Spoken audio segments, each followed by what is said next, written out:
Creo que todos deberían hacerse ricos y famosos y hacer todo lo que siempre soñaron para que puedan ver que esa no es la respuesta, nos dice Jim Carrey. Si lo tengo todo, ¿por qué no puedo levantarme de la cama? ¿Por qué lloro todo el tiempo? Nos declara Aitana. ¿Por qué quienes triunfan pueden sentirse peor que nunca? ¿Es la fama lo que destruye o hay algo más profundo en nuestra psique? Detrás de estos fenómenos hay un sufrimiento que pocos entienden. Muy buenas, soy Sara, bienvenidos y bienvenidas a mi canal. Hoy vamos a analizar desde el psicoanálisis por qué el triunfo puede convertirse en una trampa. En un vídeo anterior hablé del fenómeno que Freud llamó los que fracasan al triunfar, pero quiero profundizar en este tema otra vez acompañándolo de las declaraciones de la cantante Aitana que ha compartido en su documental Metamorfosis de Netflix. Es una artista que parece tenerlo todo y sin embargo se encuentra más devastada que nunca. Nos enseña de una forma muy honesta que está atravesando un profundo malestar psíquico a pesar de la fama. La respuesta a esta paradoja no se encuentra únicamente en los neurotransmisores, en los diagnósticos clínicos convencionales o en las circunstancias externas. Hay una dimensión que seguimos ignorando, la del inconsciente en su sentido más estricto y profundo, tal y como lo conceptualizó el psicoanálisis. Hoy esta psicoanalista analiza el caso de Aitana y mencionaré algunos casos similares al suyo para que se entienda bien. Quiero aclarar antes que abordar el inconsciente psicoanalítico es un desafío y siempre se va a quedar corto en estos espacios porque realmente no tenemos la subjetividad de las personas. Aitana en su documental, como otras personas, exponen sus sentimientos desde lo que ellos pueden expresar, pero sus palabras hasta para ellos se les quedan muy cortas en comparación con lo que sienten realmente. Pero en un encuadre psicoanalítico el análisis va más allá de esas descripciones. Voy a ir poco a poco explicando conceptos fundamentales del psicoanálisis que dan un enfoque distinto al sufrimiento humano y seguramente te van a servir para ti también. Así que te invito a que te quedes hasta el final y que te suscribas a mi canal si quieres explorar conmigo.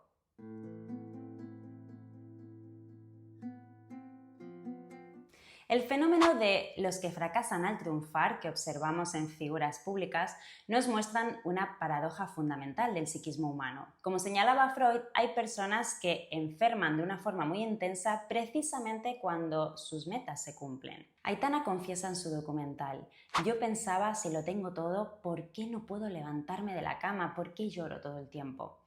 Es muy típico oír frases como cuando consiga esto seré feliz, luego lo consigues y resulta que tampoco era eso lo que necesitabas.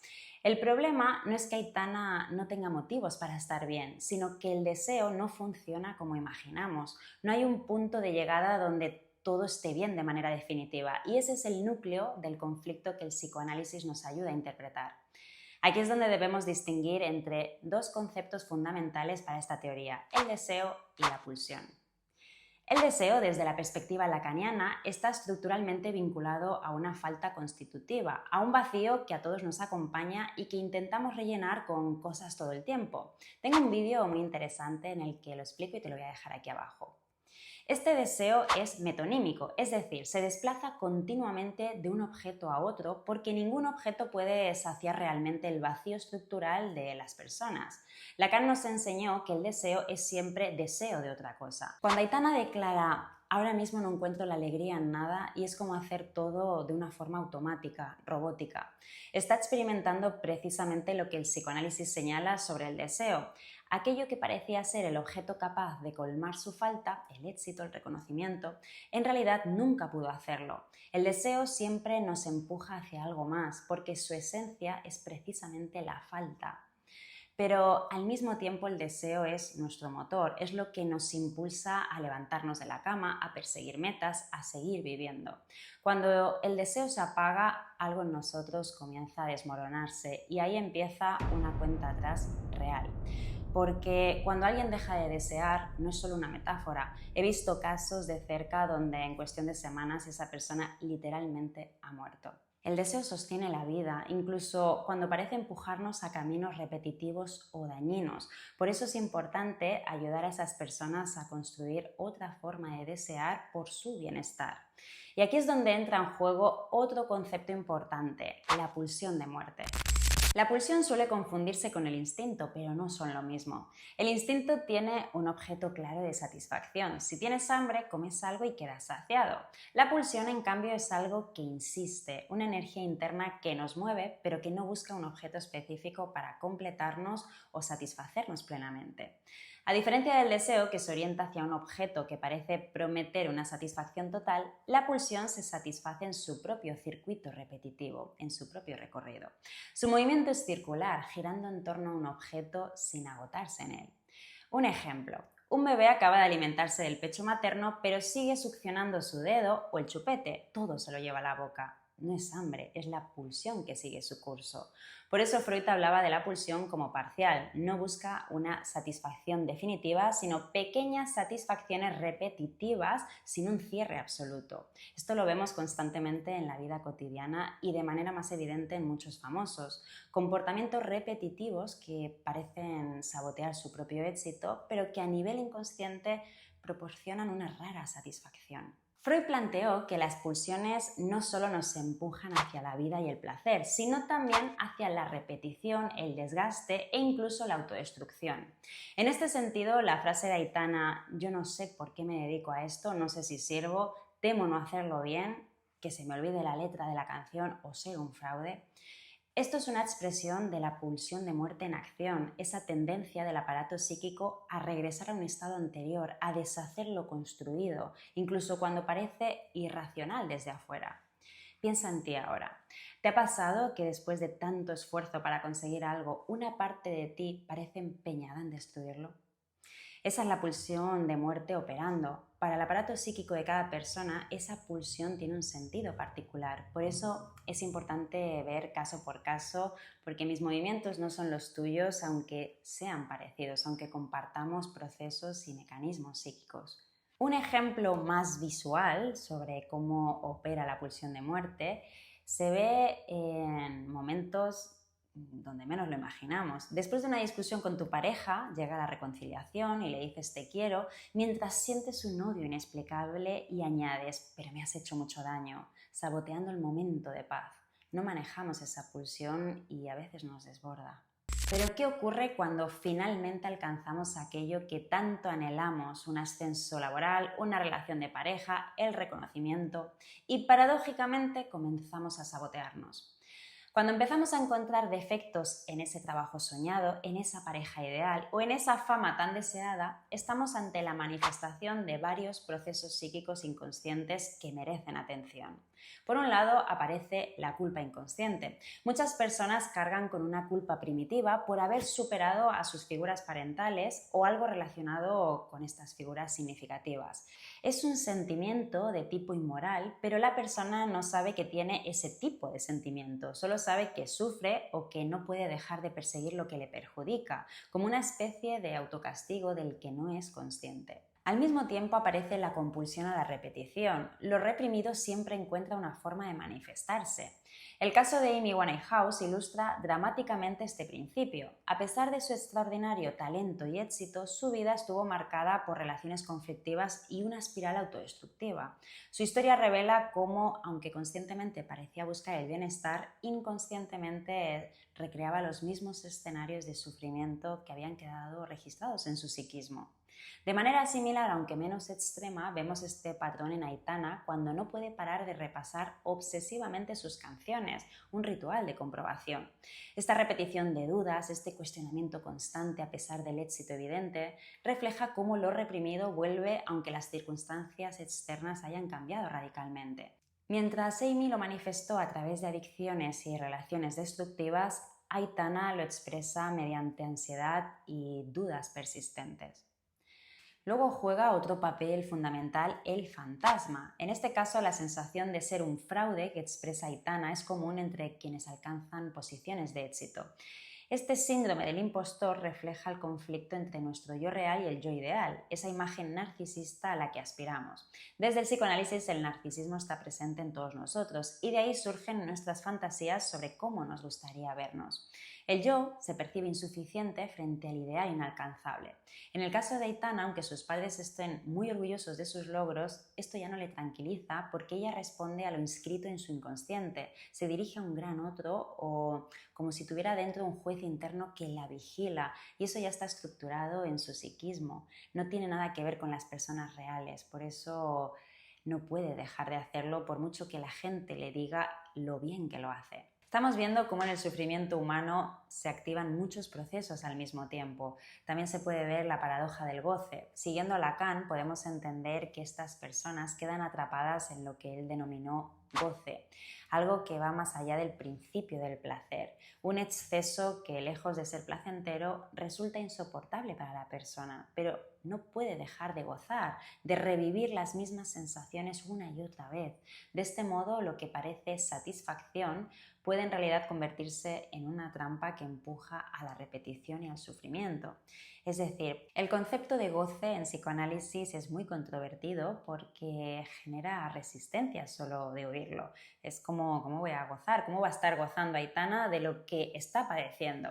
Para una parte de su psiquismo, esa parte más consciente, sí que se refleja el sufrimiento, pero para otra parte cumple una satisfacción. Entonces ahí es donde entraría el concepto de goce. Justo la experiencia de Aitana ilustra muy bien cómo las personas estamos divididas. Por un lado, lo que creemos desear y luego lo que tenemos realmente en la intimidad, en nuestro interior. Justo en el momento en que menos lo esperamos, se despiertan cosas que antes pasaban desapercibidas.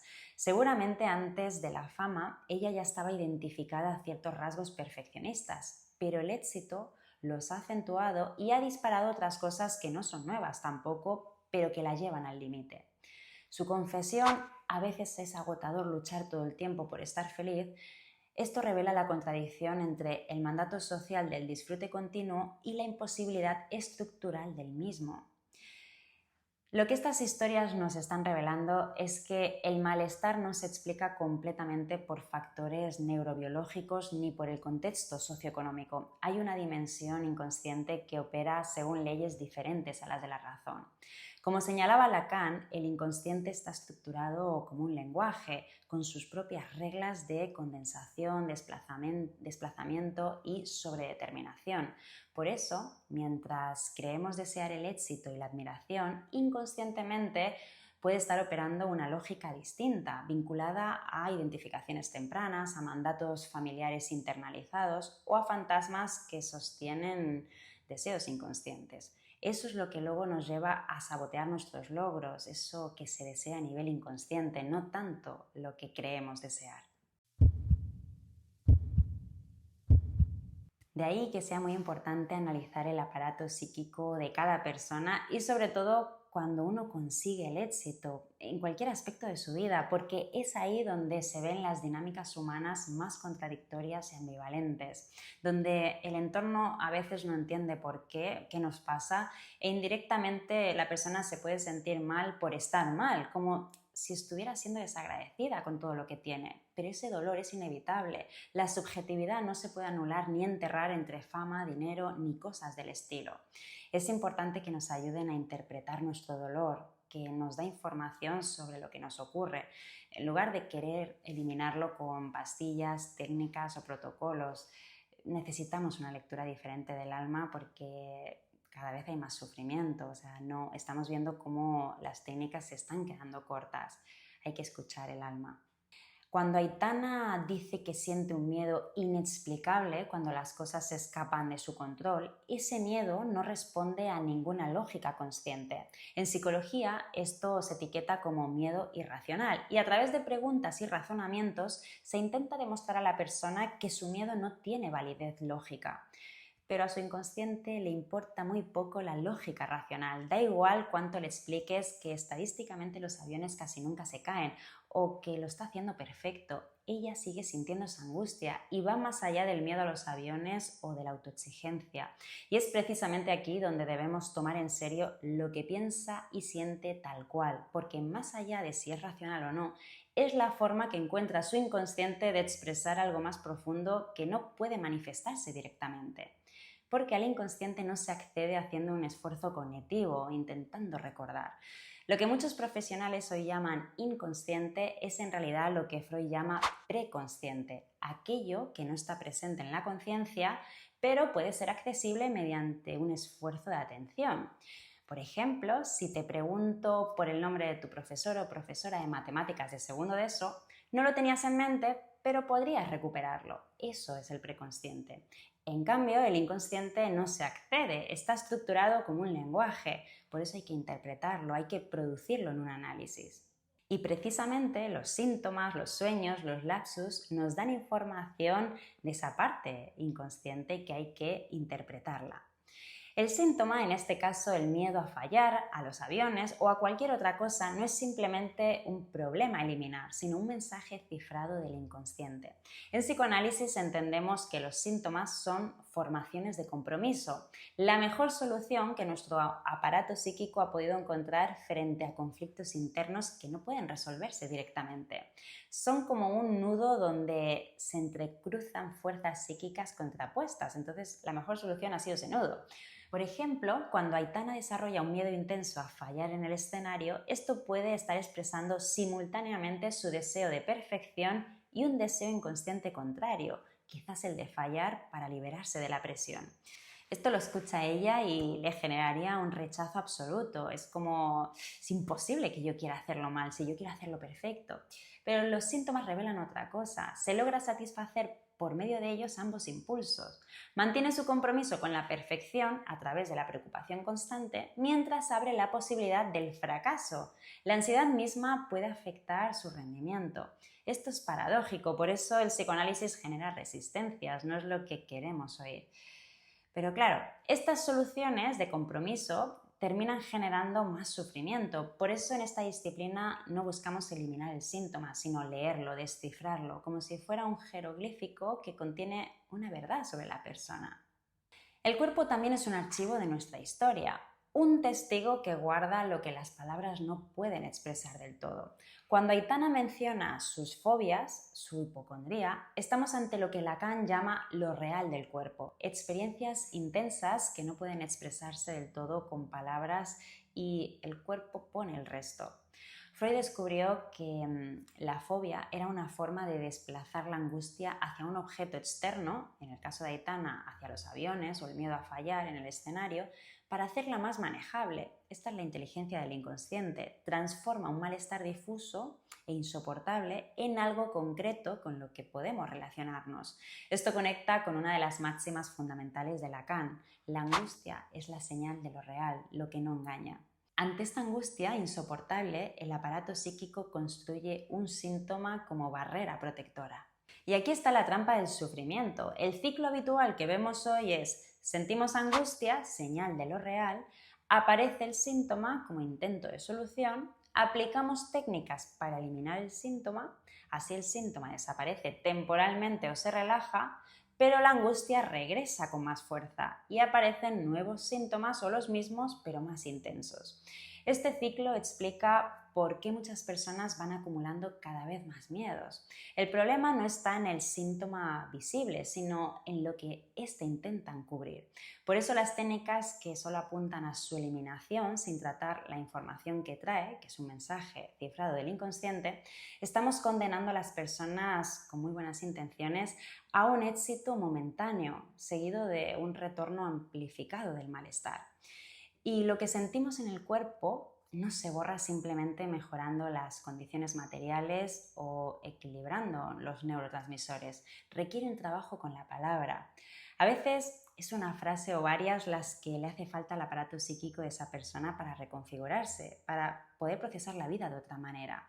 De ahí la importancia de interpretar los síntomas, lo que le intenta decir el inconsciente a través de los miedos. Esto no significa que no podamos recurrir a técnicas ni a algún fármaco cuando se necesite. Por supuesto que no, todo es necesario en su justa medida, pero aquí lo que estoy señalando es que más allá de estas dimensiones, de estos paradigmas, también hay otro importante a atender, porque si no, siempre se nos van a quedar cortas las técnicas, siempre vamos a tener esa sensación, esa tensión, esa contradicción que nos hace repetir lo que no queremos. Entonces es importante interpretar lo que nos pasa más allá de lo evidente, más allá de lo visible. Para ir finalizando este vídeo y resumir un poco todo esto, el psicoanálisis nos enseña que la falta es lo que nos hace humanos y ningún objeto, ni la fama, ni el dinero, ni los seguidores, ni el coche, ni el sexo, ni el amor romántico puede taparla definitivamente. El fenómeno de los que fracasan al triunfar nos recuerda que el trabajo subjetivo no consiste en encontrar el objeto o la respuesta que nos complete, sino en cambiar nuestra relación con la falta misma. No se trata de llenar el vacío, sino aprender a habitarlo. Las personas que mejor navegan esta paradoja son aquellas que logran transformar su relación con el deseo y la pulsión. Encuentran maneras de canalizar ese exceso pulsional que todos tenemos, eso que nunca para. Recuerda el ejemplo del bebé que he puesto.